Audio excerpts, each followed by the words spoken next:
Juste une question, toute une conversation. Et il s'agissait des Fatal Picard. Mon père était tellement de gauche. Et il conclut, il était tellement de gauche que lorsqu'il est parti, la gauche est partie avec lui. C'est un exemple, il y a une nostalgie de la gauche, de Jaurès, du Front Populaire. Est-ce qu'on doit se référer à ces glorieux ancêtres ? Bien sûr, bien évidemment. Si la gauche abandonne toute idée de rapport de force et de combat social et même de lutte de classe, comme disaient les autres, elle est morte. Tant qu'on est dans un régime capitaliste, on est dans une société de classe. Les intérêts objectifs des patrons ne sont pas ceux des salariés. Voilà. Bon, les intérêts des détenteurs de capitaux ne sont pas ceux qui n'ont que leur force de travail pour vivre.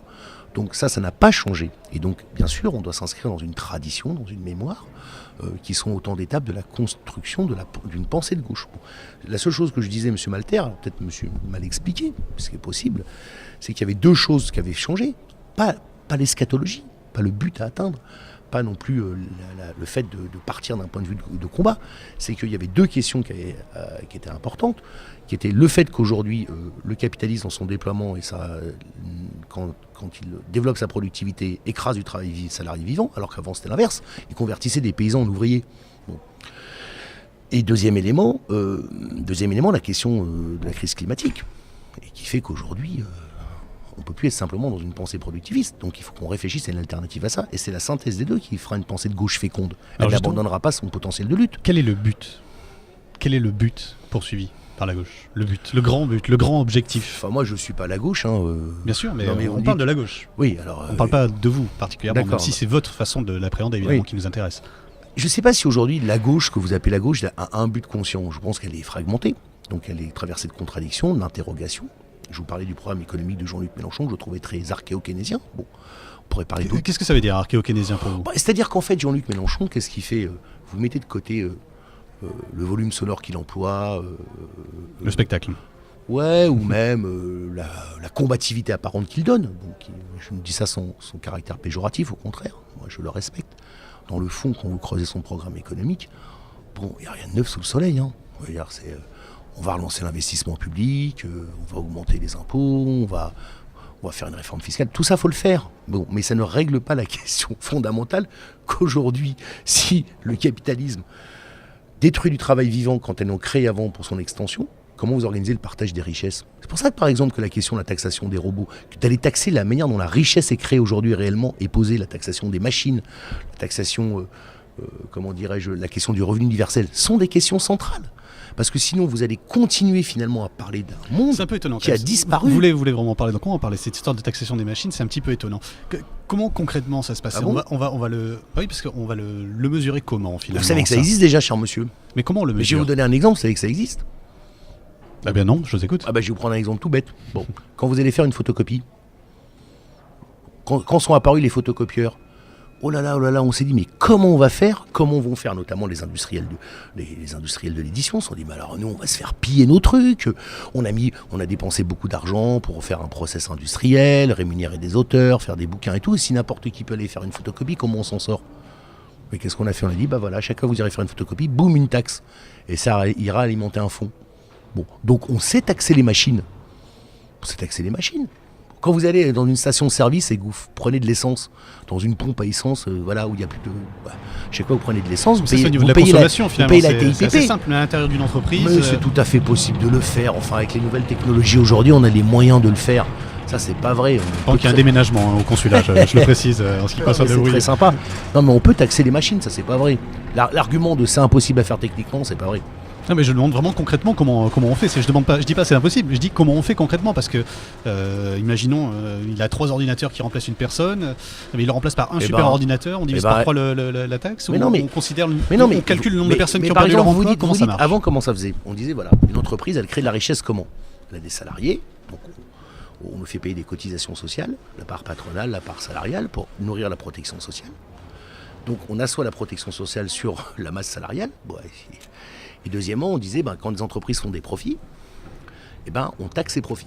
Ce qu'on appelle l'impôt sur les bénéfices. Ça ne va pas bouger. Simplement, par exemple, aujourd'hui, la part de la masse salariale va diminuer. Par contre, vous allez dire, quand vous avez tant de machines, tant de ceci, tant de cela, moi je n'ai pas fait le modèle économique, j'en suis pas encore à faire le modèle économique précis, vous taxerez. vous désirez taxer la En fait, valeur c'est une ajoutée. taxe plus importante sur les bénéfices. Mais oui, mais parce que sinon... On parle des machines, mais en fait, c'est une taxe sur les bénéfices. Non, vous irez taxer la valeur ajoutée et vous irez taxer ce qui produit de la valeur ajoutée. Ce qui produit de la valeur ajoutée, c'est de plus en plus les machines. D'accord, donc l'enjeu, ça va être justement de définir qu'est-ce qui produit de la valeur ajoutée aujourd'hui. Non, c'est pas ça. L'enjeu, ça va être de dire quoi? Ça va être de dire qu'il faut qu'on sorte d'une conception, on va dire, du travail, qui était l'homme se définit uniquement par son rapport au travail. Et le travail, c'est soit le travail salarié dans l'économie capitaliste, soit son adjuvant de l'emploi public. Et c'est ça qui définit son rapport social. Alors on disait oui, mais le travail à la fois émancipe et aliène, ce qui est vrai. Avec le fait qu'il faudra dissocier ce qui est l'activité de l'être humain, qu'il faudra encourager, et la rémunération du travail salarié. C'est-à-dire qu'il y aura moins de place pour la rémunération du travail salarié. Donc si vous voulez pas avoir une société polarisée entre d'un côté une partie de la population qui n'est pas majoritaire, qui travaille, et à l'intérieur des gens qui travaillent bien, et qui sont très bien payés, et des gens qui ont des boulots de merde, parce que regardez les emplois que crée Amazon par exemple, pas très bien payés. Avec 15% d'augmentation, 15 euros, je sais plus. Regardez les emplois tous est augmenté aux États-Unis. Oui, d'accord, très dégradés. Vous aurez ça d'un côté, et de l'autre, vous ferez quoi des gens qui seront sans boulot? Donc c'est pour ça que par exemple une idée comme le revenu universel est importante. Et universel et inconditionnel, c'est pour dire aux gens, on dissocie vos conditions d'existence du fait que vous travaillez. Alors on ne les dissocie pas totalement. On n'est pas encore dans la société de le droit à la paresse que revendiquait un grand ancien, Lafargue. Mais voilà, il faut qu'on avance là-dedans parce que sinon on n'aura plus de projet. Pourquoi je dis ça? C'est complexe parce qu'effectivement on l'entend au niveau français et on entend mais c'est vrai qu'une machine, elle n'a pas besoin d'être près d'une école, elle n'a pas besoin d'être dans un quartier sympa, elle n'a pas besoin d'être en France, elle n'a pas besoin de tout ça. C'est l'histoire du capitalisme. Vous savez, au départ, je vous conseille de lire un livre d'Andreas Malm qui s'appelle L'Anthropocène contre l'histoire.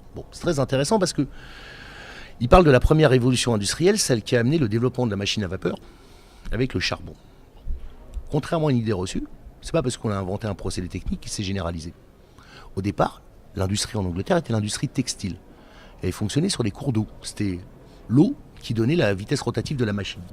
Et à l'époque, la norme de productivité moyenne, c'était 12 heures. En moyenne. Il fallait des journées assez longues, parce que les cours d'eau, parfois, pouvaient être discontinus. Et vous n'étiez pas libre d'implanter vos usines où vous vouliez. Vous les mettez à côté des cours d'eau. Mais ça fonctionnait très bien. Très bien, pas pour ceux qui bossaient, mais très bien pour les capitalistes. Et puis, c'est pas des conditions techniques, parce qu'au départ, quand les machines à vapeur sont arrivées, les capitalistes anglais, c'est pas intéressant ça. Mais qu'est-ce qui s'est passé? Il s'est passé que, concomitamment à ça, le gouvernement britannique à l'époque a aboli la loi interdisant les coalitions, c'est-à-dire interdisant aux ouvriers il leur a donné la possibilité de porter des revendications collectives. Ils ont commencé à porter des revendications collectives de travail, et donc ils se sont battus sur quoi? La hausse des salaires, tout ça, mais surtout la journée de 10 heures, la bataille pour le 10 hours day. Voilà.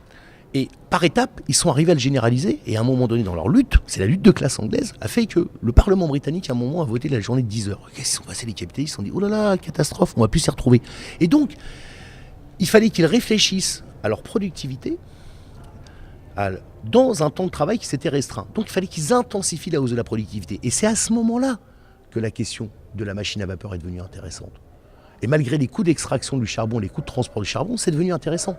Et ils se sont dit en plus, c'est super parce que ça nous donne une plus grande liberté d'implantation. Donc vous dites que les progrès sociaux ont conduit à des progrès technologiques, si je comprends bien? Oui, les progrès technologiques amènent des modifications sociales, qui amènent un développement de la lutte sociale, qui amènent des modifications aussi technologiques.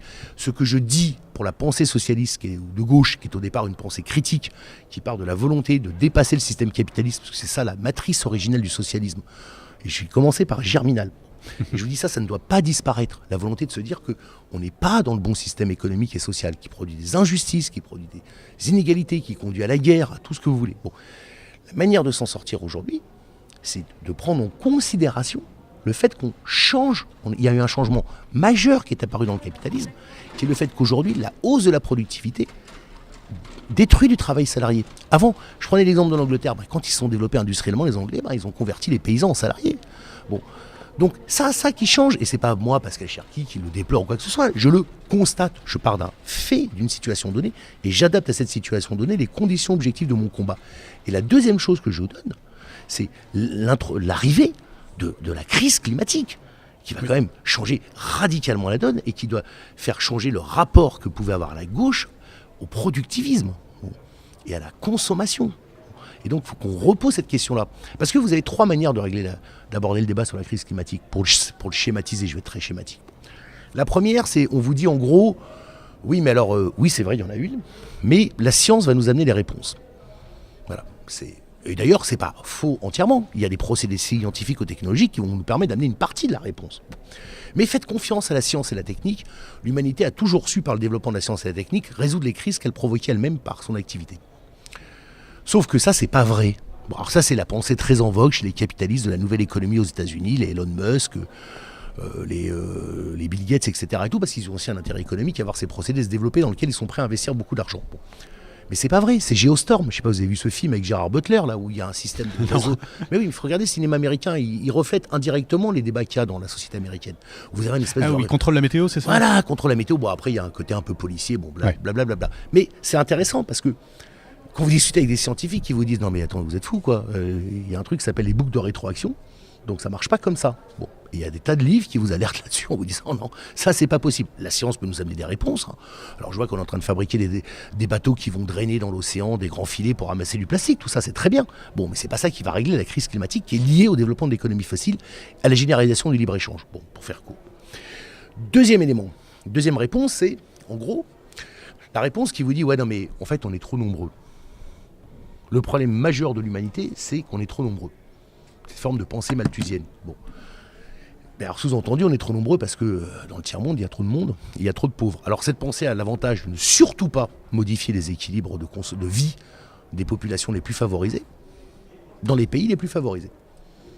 Bon, mais alors comment vous faites? Moi, j'ai jamais vu dans l'histoire de l'humanité qu'on ait pu démocratiquement diminuer la population mondiale. On peut faire baisser un taux de fécondité. C'est un autre film, hein, d'ailleurs. Non, mais c'est important. C'est Seven Sisters. On peut faire baisser démocratiquement le taux de fécondité. C'est ce qui se passe dans beaucoup de pays. Mais la seule fois dans l'histoire de l'humanité où on a diminué le nombre d'habitants, c'est quand il y a eu des grandes épidémies, exemple la peste noire, ou alors des génocides et des guerres. Bon. Donc, moi, je n'aspire pas à ça. Et donc, la troisième solution, M. Malterge, c'est de dire quoi? C'est de dire que pour régler la crise climatique, il faut régler la crise du capitalisme. Parce que l'un est lié à l'autre. Donc vous ne pourrez pas régler la crise climatique si en même temps, vous ne vous attaquez pas à la production énergétique fossile, gaz, pétrole, etc., charbon. Si deuxièmement, vous ne vous attaquez pas à une société fondée qui fonctionne sur la création de marchandises, la marchandisation, donc vous poserez la question du libre-échange, et si vous ne remettez pas en cause les égalités de richesse. Et je vais vous donner un scoop, celui qui le dit comme moi, il n'est pas socialiste au sens où vous l'entendez, il s'appelle le pape François. Et moi j'invite vos auditeurs à lire Laudato Si, son encyclique sur l'écologie. Vous mettez de côté les aspects relatifs à l'ordre de la création, qui sont des aspects auxquels on peut adhérer ou pas si on est croyant, bon, mais moi qui ne suis pas croyant, c'est très intéressant parce qu'il dit il faut régler les trois en même temps. La crise financière, la crise, les écarts de richesse entre les nations et les gens, et la crise climatique. Et bien ça doit être ça la pensée de gauche aujourd'hui.